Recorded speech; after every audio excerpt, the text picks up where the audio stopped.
When you are working with a client, you're not listening just to the words that go between you, but to the tone and to the underlying messages which are projected from that person. My interest was piqued, like many of my colleagues, early by Freud and the way he thought. It got us started thinking about basic human motivations. Well, my father was a miner. He worked in a little canyon town called Bingham, Utah.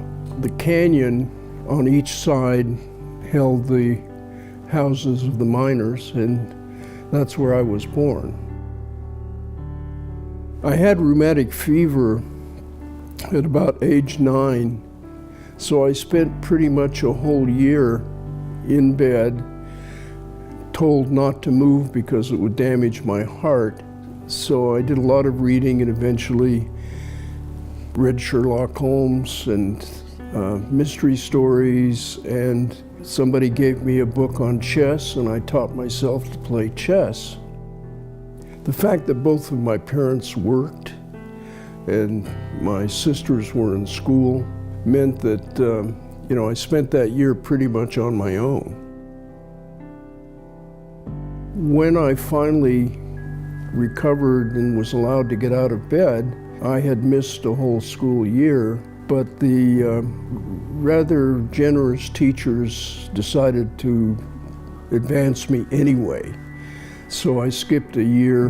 Doing a lot of reading was a pretty unusual thing for the school kids of the day, and when I got to junior high school, a teacher called me into her office and said, "I want to know who wrote that essay." And I said, "I did." She said, "No, I don't believe that." "Yeah, I did. I wrote it." And she said, "Well, instead of going to high school, you might want to go up to the University of Utah. They have scholarships." And they had tryouts for an early entry to the University of Chicago. And so at eventually age 16, I got on the train to go to Chicago to university. Chess did me two favors.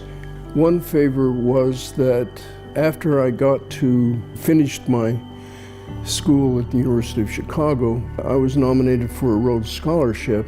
Rhodes Scholars are supposed to be scholars, but they're also supposed to be athletes.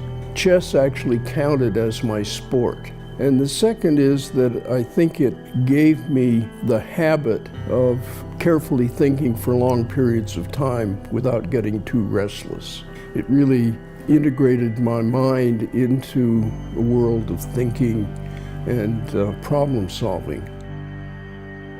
When I graduated, again, not having a lot of money, I didn't know how I was going to support myself in graduate school. I was qualified as a teaching assistant at Stanford in their program of clinical psychology. And it was that year that got me started in the idea of clinical psychology as a career.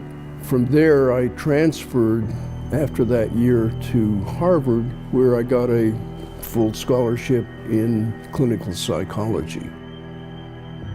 My first job was at Johns Hopkins Hospital. The head of child psychiatry, Leon Eisenberg, he invited me to come and visit, and I interviewed for a job as his research assistant. So I signed on with him. He was just then finishing the very first randomized clinical trial of amphetamines in treatment of hyperactive children. And he asked me to analyze the data. That got me involved in my lifetime career of studying hyperactive kids who later became called minimal brain dysfunction, or MBD, who later were called ADHD. One day I was walking across the floor of the American Psychological Association meeting, and this fellow named Stephen Stein came up to me and he said, you know, we have a publishing company starting up that would love to have your checklist.